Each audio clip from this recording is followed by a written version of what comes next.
I wonder what that guy's mindset is like now. Like, you're friends with him, right? Like, how's he? He's probably even more desensitized to shit than you are. Dude, I can't for the life of me put my hands around like the thought process of like, I don't know, man. He makes so much fucking money, and then he'll do a post for like 20 grand on Instagram. Like, it's almost like he just doesn't give a fuck about his Instagram at all. Yeah. And I get that. Like, I feel that because I really like, I'm so sick of social media. I think I've posted like 4 times in the last year. Like, I feel like it's a video game I beat 5 years ago. And I'm like, everybody's like wanting to play, and I don't really want to play no more, you know? Yeah. But it's still a powerful tool, you know? And like for a guy like him that's like possibly going to be doing fight promotions and, you know, he's got shit that like, you know, you might want to promote personally. I don't know. I feel like he does more ads than I would do, but you know. Yeah. He's Especially also got when it's like irrelevant to what you actually like care about, it sort of compromises your, you know what I mean? Like, I feel like inept brands that just think mega influencer equals money will throw money at stuff like that and not realize how disproportionately lower the pull of a guy is who doesn't give a fuck about his social media than a kid who's like grinding and like really resonates with his audience or something like that. 100%. There's that, and then there's also like the engagement piece of it. Like, the more shit that you post and the more people like kind of like swipe out of your story, the lower your story views. Like, dude, I get like 9 million story views. Like, nobody fucking really gets that with an account of my size, but I think it's because they post a lot. Well, I think I have a lot of guys that have their notifications on for me but don't follow me technically. So it might be like underrepresented on that side. Yeah. But I also don't really post that much, and I usually don't post a lot of bullshit. So I think people, when they see a story, they'll be more likely to watch all of it. Whereas like my boy Aoki, he posts a shitload of stories, right? So like when you see an Aoki story, you don't feel like you have to watch every single one because you know tomorrow there's gonna be a lot. So there's like, but the upshot of that is he gets to promote a lot of shit. Yeah. You know, so he gets the opportunity to promote tons of stuff because it's like a TV show, man. Like, the longer your TV show, the more commercials you can run. Yeah. Like, for me, I'm not posting a lot of like the show, so I can't really post a shitload of not that I would want to, but I can't really post a lot, you know, so there's the give and take of it. I personally think people massively overpost. Yeah. Yeah, it's funny because for me, the problem, well, it's not really a problem. I guess it's a good problem. But for me, the more I posted, the more rewarded I got from the algorithm on YouTube, especially. Yeah. And on Instagram, the videos that I post on YouTube I don't really do pictures that much. I mostly just post my videos from YouTube on Instagram, and they don't perform that well. But like, when there's something there, at least people know, like, oh, I should probably tune in if he ever does a story or something.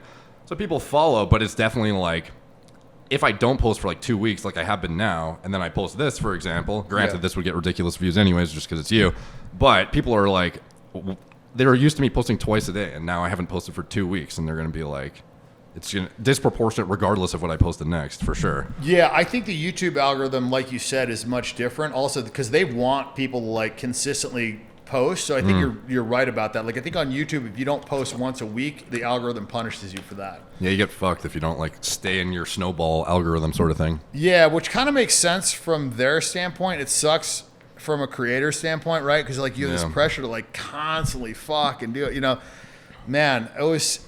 Yeah, they tried to get me to do like TV shows and this shit. For me, I just never wanted to be forced to create content. Yeah. You know, like my thing was, I wanted to do what I was going to do, and I wanted people to like organically capture it if they could. But I was just always like, dude, I was so fucking anal about it. Like, I never wanted to like, you know, contrive. Like, I just wanted it just to be natural, because I just felt like if you capture a moment in time, it's a lot cooler than if you try and like create something, you know, like. And so mine was like, I wanted the photographer to be like a fly on the wall and just like get pieces. And we missed a lot because of that, man. Like dude, of all the shit that went down, I mean, fuck, I've forgotten so much of it, and we missed so much of it. Yeah.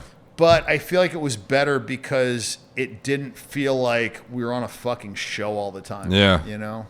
No, yeah, and I feel like harder to enjoy your life too when the camera's always on. Like, there's sometimes I don't go on vacation very often, but when I have, and I'm like, oh, I should like vlog it and get like a tax write-off or some shit, or like, I don't know, this would be good to show people. Every time I've been happier when I didn't, because I'm like, if I'm recording, I don't know, a sunset or something, or fireworks, I'm looking through the viewfinder to make sure it's in the thing.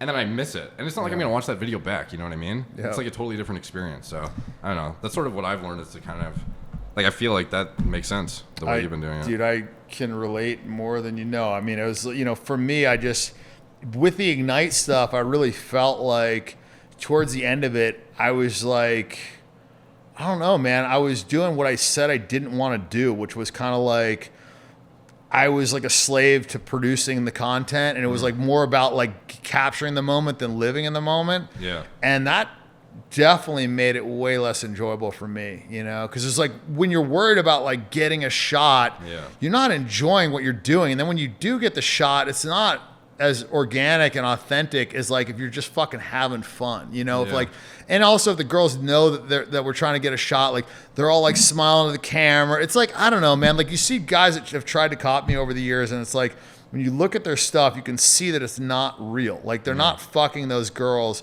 Like it's not like a real scene. It's like a scene that was like created, because you could tell because everybody's looking at the camera. It's like it's a shot that's created, which is fine. I get it, but like, I don't know.